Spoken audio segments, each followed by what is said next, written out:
मरी के क़यामत सुगरा के मंजर को अपनी आंखों से देखने के बाद ये नौजवान फैसलाबाद के जो वापस पहुंचे हैं, बड़ी मुश्किल से 5 घंटे का सफ़र पैदल चल के। मनाज़र तो बहुत ज़्यादा खौफनाक थे। आप और जो वहाँ पर मंजर था, वहाँ पे किसी का भी इंसानियत क्या ख़त्म हो चुकी थी। वहाँ पर होटल में अगर हम रहते हैं तो प्रॉपर फैसिलिटीज़ नहीं दी जाती। एक अंडा 200 में दे रहे थे और वो भी ऐसा था कि पुराना अंडा है, मतलब पहले से बना हुआ है और हाफ हुआ हुआ अंडा है। आर्मी वाले जवान थे, वो हर तरह से मतलब तावन करने की कोशिश कर रहे थे। मरी के क़यामत सुगरा के मंजर को अपनी आंखों से देखने के बाद ये नौजवान फैसलाबाद के जो वापस पहुंचे हैं, बड़ी मुश्किल से 5 घंटे का सफ़र पैदल चल के आर्मी वालों की इंस्ट्रक्शंस के साथ साथ क्या क्या उन्होंने देखा, क्या क्या लम्हात देखे, किस किस्म की अजियतें, जो ऐसी अजियत तो मेरे ख्याल से जंगी कैदियों के साथ में नहीं की जाती होगी, जो मरी के लोगों ने, मरी के होटल मालकान ने इनके साथ की।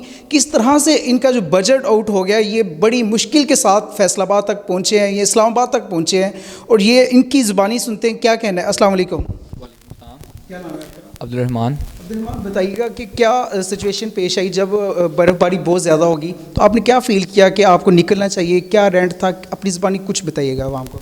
फ़र्स्ट ऑफ़ ऑल तो बर्फ़बारी जब बहुत ज़्यादा हो गई, न्यूज़ चलने लगी हर जगह की बर्फ़बारी के साथ, जाहिर सी बात है हमारे घर वाले हमारी फ़िक्र करते हैं, उनके हमारे फ़ोन कॉल्स आने लगे। और जो वहाँ पर मंजर था, वहाँ पे किसी का भी इंसानियत क्या ख़त्म हो चुकी थी। वहाँ पर जो होटल मालकान हैं, जो रेस्टोरेंट्स के मालिक हैं, जो आम वहाँ पर लोग हैं, वो हर बंदे को अपनी पड़ी थी पैसे कमाने की लालच के अंदर, ठीक है, क्योंकि उनको पता था कि मजबूरी है, आवाम काफ़ी ज़्यादा आ चुकी है, तो उन्होंने रहना ही रहना है। उस लिहाज से वो उन्होंने जैसे ही बर्फ़बारी हुई है, जैसे ही तूफ़ान आया, उन्होंने रेट्स डबल से ट्रिपल कर दिए। कितना रेट था जब आपने फ़र्स्ट ऑफ ऑल गए, तो क्या रेट था तब? मैं आपको बता रहा हूँ कि 15,000 में हमने रूम लिए, ठीक है। उसका हमने 3 घंटे बाद हमने कहा हम रूम छोड़ना चाह रहे हैं, क्योंकि वहाँ फैसिलिटीज़ प्रोवाइड नहीं की जा रही थी। 12 बंदे थे हम, 2 रूम्स लिए, उन्होंने 3 रज़ाइयाँ दी हमें, 4 तकिए थे हमारे पास, उसके अंदर हम रह नहीं सकते थे, ठीक है। उन्होंने जानबूझकर हमें कम फैसिलिटीज़ दी कि ये जाएंगे, हमने उनको कहा हमें मनी बैक करें, उन्होंने 1 रुपया वापस नहीं किया हमें, ठीक है। उसके बाद हम जो दूसरे होटल में गए हैं, वो हमें पर रूम 17,000 का पड़ा, ठीक है, विद सेंट्रल हीटेड, ठीक है। जो हीटर्स का सीज़न था वो 2 रूम हम ले लिए, जिस तरह भी करके हमने कहा पैसे ज़्यादा देने हैं, रात गुजार रही हैं, सुबह निकल जाएंगे। हमने रूम्स लिए हैं, central heated room full night के लिए था, लेकिन हीटर्स का ये सीन था, 3 बजे हैं, उन्होंने हीटर्स बंद कर दिए, ठीक है, पीछे से गैस बंद कर दी। हमने कॉल किया उनको रिसेप्शन के ऊपर, वो कहते हीटर्स बंद हो चुके हैं, गैस चले गई है। जब हम, मेरा एक दोस्त बाहर गया है, उसने जाकर देखा कि उनकी हीटर्स चल रहे हैं। हमने उनसे पूछा आपके हीटर कैसे चल रहे हैं? वो कहते हैं हमने यहाँ से वैसे, उन्होंने आ जाके ना हमसे कहा, डिमांड ज़्यादा की कि आप पैसे और देंगे फिर आपके हीटर चलेंगे। हालांकि हमने जो पैकेज लिया था उसके अंदर हमने हीटर इंस्टॉल करवाए थे, लेकिन उन्होंने बार बार हर चीज़ ऐसी 100 चीज़ें जिसकी रेट्स वो हमसे ज़्यादा ले रहे थे। ये थी मरी के मुनाफ़कत, ये थी उन लोगों की मुनाफ़कत जो एक ही रात जो 3-3 होटलों में इन्हें गुजारनी पड़ी, कि जो इनके अपने तो गैस चल रहे थे मेरे ख्याल से, तो ये इनकी तरफ से जो रेंट आउट किए हुए थे वो बंद कर दिए जाते ताकि कस्टमर्स को हमारी ज़्यादा से ज़्यादा चार्जेस पे करें। क्या बताएंगे आप, किसकी तरह मनाजर खौफनाक थे, क्या कहेंगे आप? मनाज़र तो बहुत ज़्यादा खौफनाक थे। हम होटल रहे हैं, ठीक है, वहाँ पे हमने रिसेप्शन पे फ़ोन किया कि हमें पानी दे दें, हमें पूरी रात पानी नहीं दिया गया, ठीक है। हम खुद बाहर जाके बड़ी मुश्किल से बर्फ़बारी में, स्नोफॉल में बहुत ऊपर जाके पानी लिया है, पानी लेके नीचे आए, फिर हमें हीटर बंद कर दिया गया। उसके बाद उसके एक्स्ट्रा पैसे मांगे गए कि और दिए फिर हम हीटर चलाएंगे, यही सीन चलता है। हीटर के चार्जेस मसलन 1 घंटे का 300 रुपीज़ चार्ज कर रहे थे एक्स्ट्रा। अच्छा, क्या कहेंगे आप? खाना कैसा था उधर का, एनवायरनमेंट कैसा था? आप समझते हैं कि सियाहत का फ़रोग जो खान साहब का मिशन है वो पॉसिबल है इस तरह के हालात में?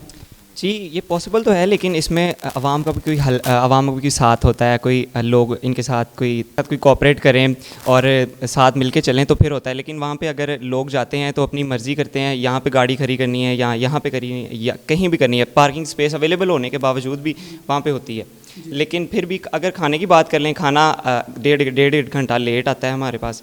होटल में अगर हम रहते हैं तो प्रॉपर फैसिलिटीज़ नहीं दी जाती। अगर हम कहते हैं जी पानी कितने बजे चलेगा, तो वो कहते हैं पानी इतने से इतनी देर के लिए चलेगा, लेकिन उस टाइम में भी पानी नहीं चलता। अगर हम उनको कहते हैं कि हमें पानी फराहम किया जाए, तो वो कहते हैं हम ये वाला पानी देंगे या ठंडा पानी देंगे या गंदा। एक बंदे का नाश्ता जो है सुबह कितने का हो जाता था आपका?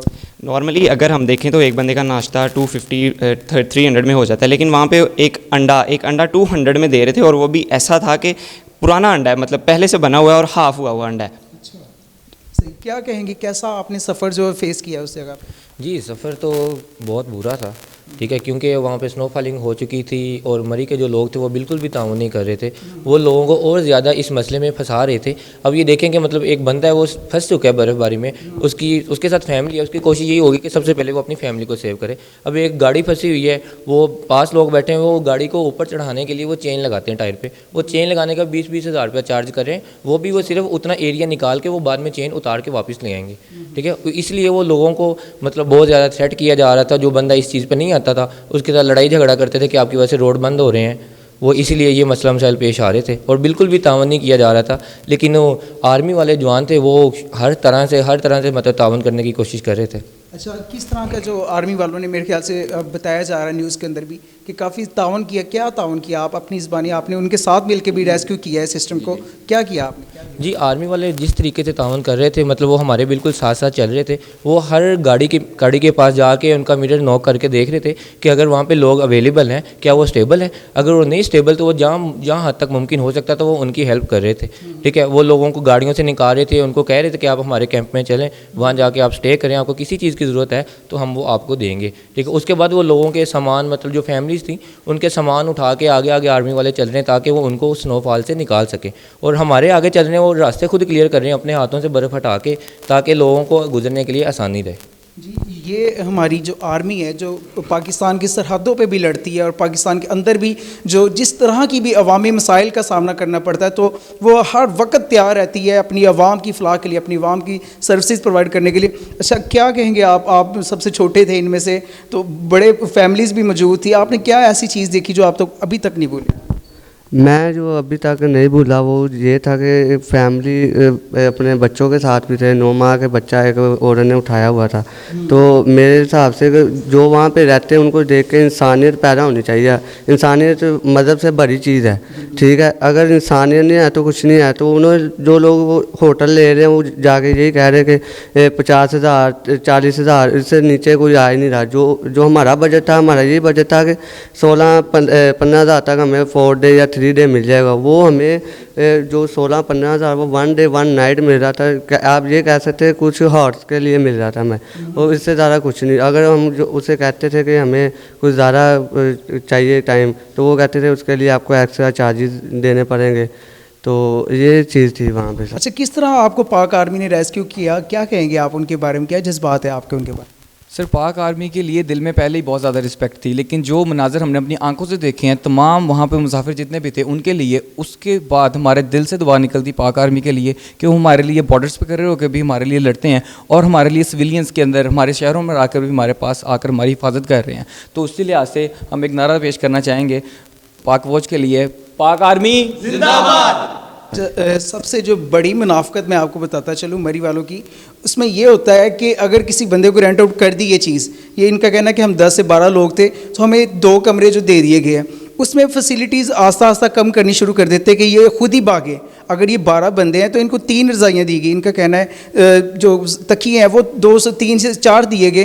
तो इसमें सर्वाइव करना, पूरी रात गुजारना तो बहुत मुश्किल हो गई। तो इसी तरह के रवैये जो पूरे होटल मालकान की तरफ से हर बंदे की शिकायत यही है।